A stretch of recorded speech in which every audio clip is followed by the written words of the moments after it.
I get asked by lawn care professionals and homeowners all the time, how do I get a really good cut quality? How come whenever you go out and cut the lawn, it looks so much better than whenever I do it? In this video, I want to share with you the things that we do as lawn care business owners that is allowing us to get a more professional cut on your lawn than the typical homeowner can do. Or maybe you are a lawn care business owner and your mower is not cutting quite the way that you think it should. Here are a few things that's going to really make a difference. If you're new here, I'm Jonathan. I am the owner of Florida Turf Pros. I help lawn care business owners run profitable lawn care businesses.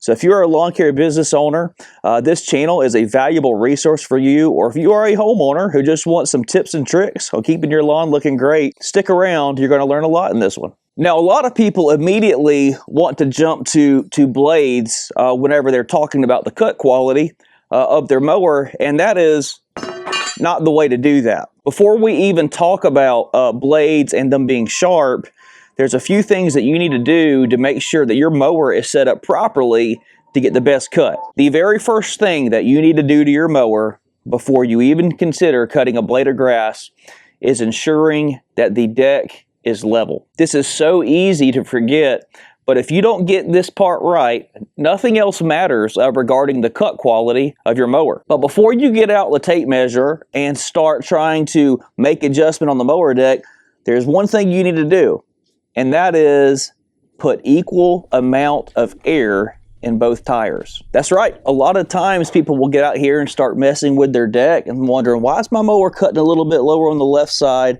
Is there something going on with the blades?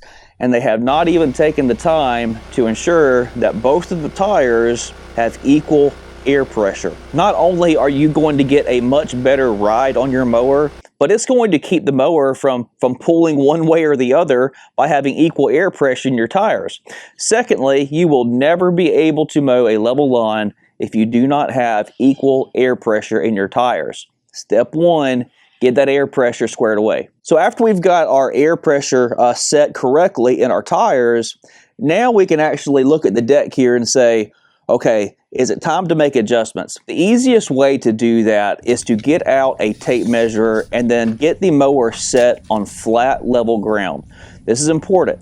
The mower needs to be on level ground, and you get out your tape measure and confirm that when the deck is in its cutting position, that there is an equal space between the floor and the top of that deck. I would encourage you to measure from the left side, the center, and the right side. Most mowers have a slight pitch on the deck, meaning they're slightly pitched forward, but you don't need to worry yourself with that so much right now. The thing that you are mostly concerned about is making sure that that deck is level left to right in the front. Now, every mower is different in how you make adjustments to leveling the deck, but if you're using like a residential grade zero turn, you might not have quite as many adjustments that you can make on that, but there still should be a way for you to get down there and make a basic adjustment if your deck is off level. Okay, so we have got our air pressure even in both of our tires. We have ensured that our deck is level. It is time to cut some, no it's not. There's one more thing that we got to do before we even think about putting on sharp blades and cutting grass. We need to get underneath the deck of our mower, and we got to confirm that our mower deck underneath is clean. This is not a sanitary issue. This is to make sure that the air circulates underneath that mower deck the way that it's supposed to. Look, there's some brainiacs and engineers who have designed the baffles in these decks to get a lot of lift and a lot of volume when those blades are spinning. But all that work that those smart people have done in engineering those decks with those baffles, it doesn't matter if we've got 3 and 4 inches of clumped grass underneath there. If you've got clumped grass all underneath that deck, then that deck is not able to lift up the grass the way that all those brainiacs have intended it to. So you see some guys, they'll get out some scrapers and then scrape up underneath their deck. Some people will use a pressure washer to get up underneath there. Just be careful if you're using a pressure washer, because you don't want to be jetting water up into those spindles. The safest thing to do is to get your deck raised up and then put some jack stands underneath it and then get in there with a scraper and make sure that it's cleaned out. Now, if you think to yourself, Man, this sounds like a lot of work. That's because it is, you know, and that's why professional lawn care companies get really, really nice cuts on your lawn, because they take the time to do this stuff. So you got your air pressure perfectly set in your tires. You have got your mower deck level, all right? You have checked underneath, and your mower deck is dry and it is free of clumps of grass, and it is like you could eat off of it. It's nice and clean in there, okay?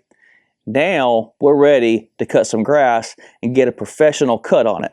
If you want to know how to do that, this video right here, it breaks down mower blades, the type of mower blade that you need to use for your situation, and the things you need to watch out for on your lawn to get the perfect cut.